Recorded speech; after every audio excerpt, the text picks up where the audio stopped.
Hello everyone, and welcome back to my channel. It is I, the Cussing Cardslinger. Thank you so much for joining me today. I appreciate you being here. If you're new to my channel, hi, how are you? It's good to meet you. If you're returning, hello, welcome back. It is so great to see you again. All right, you guys. Another full review. This time it is on The Tarot of Dragons by Shawn MacKenzie. I love this so much. Like, this book is everything. This box is everything. Really nice and sturdy. It's a typical Llewellyn. It's got the magnetic closure here, but look, the tower's on the side. We got the beautiful bags here. Take a flight through tarot with dragons at your side. Dragons are legend incarnate. They are keepers of ancient lore and trusted guides to the mystical ways of the tarot. Now their boundless wisdom comes to you in the stunning Rider-Waite-Smith-based deck. Tarot of the Dragons filters classic symbolism through a draconic lens, making your reading sizzle with new energy. Anyway. So we have, very sturdy. The inside of the box, we have the Emperor, which is, by the way, one of my favorite depictions of the Emperor card ever. And then, of course, you have for the cards a little ribbon here. You do have a depiction. I believe that's the World card at the bottom. And then, of course, enough room for the guidebook as well. So, I do not store my cards in this, but I love the way it looks, so I keep it out. Just saying. All right, so the guidebook, I believe we talked about this when I first opened it. It's beautiful. It's got brief history of the tarot, journey begins, and then it goes into the cards. You get a full color description and a lot of information, like a full page. You do not get any keywords, however, which is kind of, if you're new, so you don't get as many. Sorry, you get a full page for the for the majors, about half a page for the minors. Again, no keywords on any of these. So if you're new and you're looking for keywords, probably not the best. You can of course look it up in other books and things like that. Then we have Working with the Dragons, doing the Tarot Shuffle. You have the Celtic Cross spread, how to work with them, different spreads.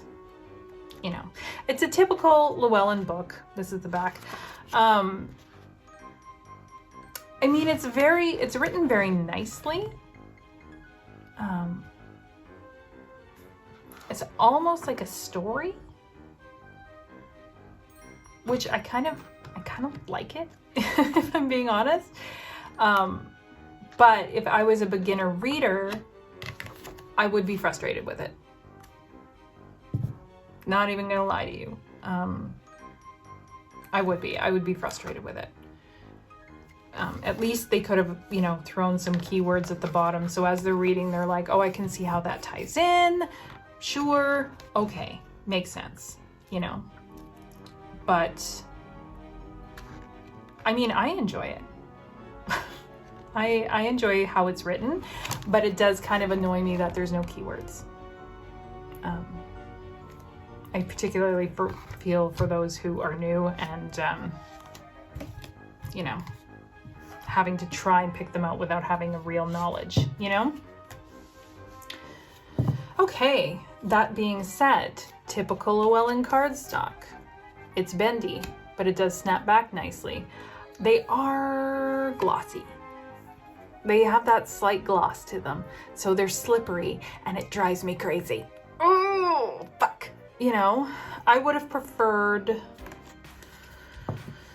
some, the Everyday Witch.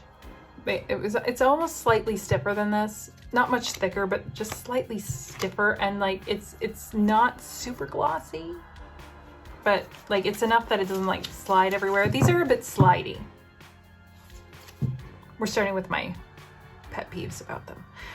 They are a bit slidey, but they are good to hold. They have beautiful, beautiful backs. If you read reversals, the backs are fine. It does not matter.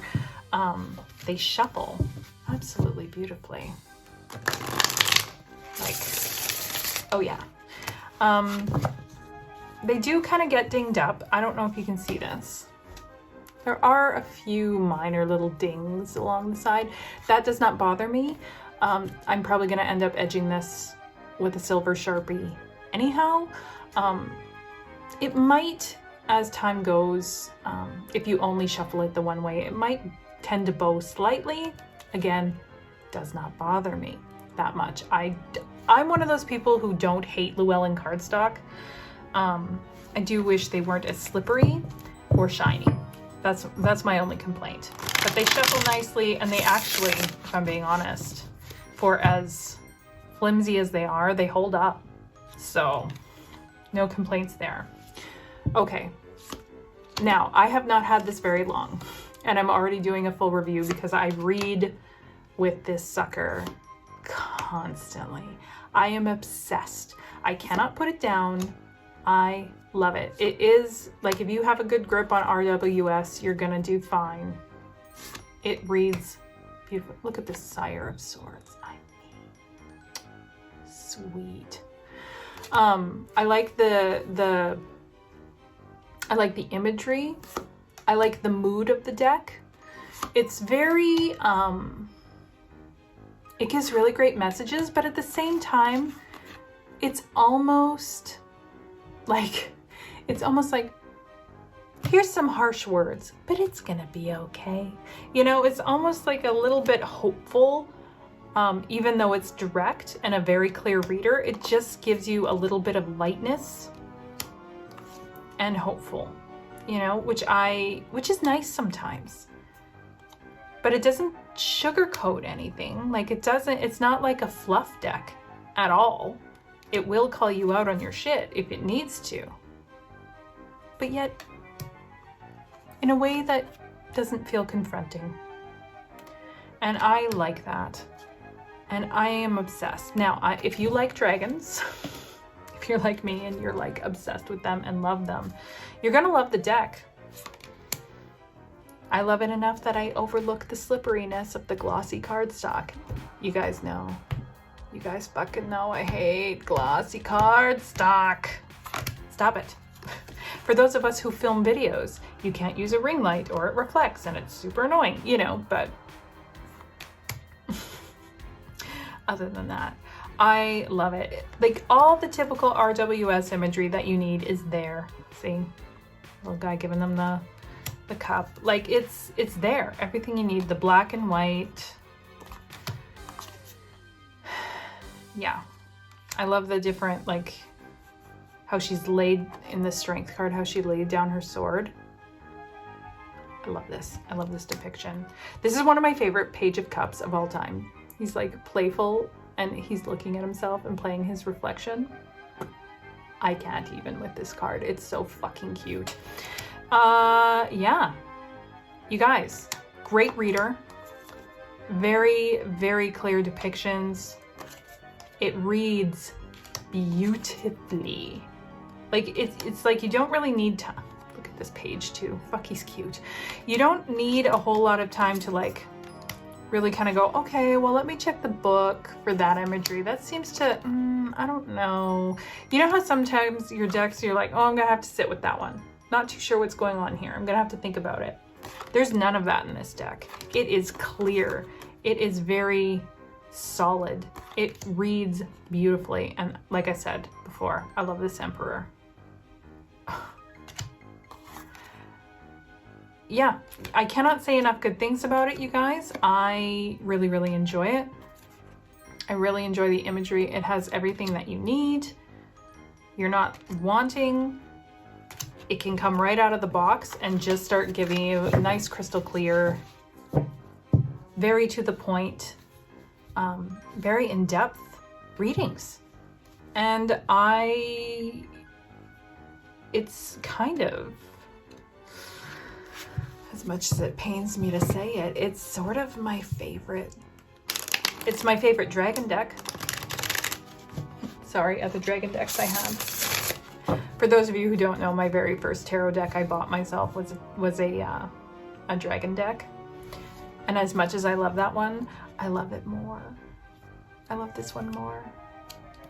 So, I mean, a few minor gripes, you know, about the book and the no keywords and the cardstock a little bit being too glossy and slippery. But other than that, you guys, if you love dragons, if you love to read and like clear readings, I'm obsessed. Literally, I'm obsessed.